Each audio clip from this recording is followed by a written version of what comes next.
Bonjour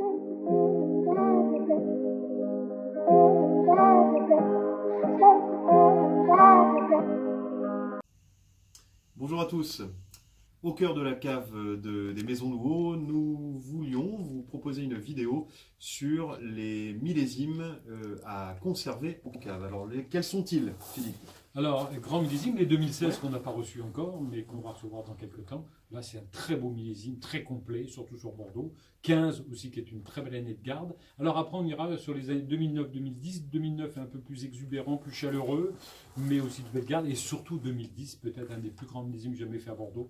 Alors là, encavé, Ouais. oui, vraiment grande année. Et puis un peu partout pareil d'ailleurs. Hein. Si vous avez encore quelques 2007 de la vallée du Rhône Sud ou de Bandol, alors là, ça va être un millésime exceptionnel. Ouais. 2008, qui est une année un petit peu froide, partout en France d'ailleurs. Par contre, les blancs, exceptionnels, les blancs, des acidités très marquées. Si vous avez des grands vins blancs en 2008, soit Bourgogne, Bordeaux, Sancerre, alors là, gardez-les parce que ça va être un millésime d'anthologie. Les 7, on en a parlé sur la vallée du Rhône Sud.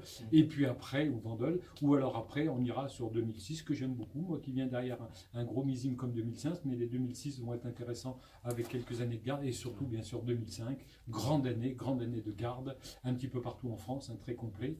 Et puis alors, on ira aussi, si vous avez la chance d'avoir encore des 2001 à Bordeaux.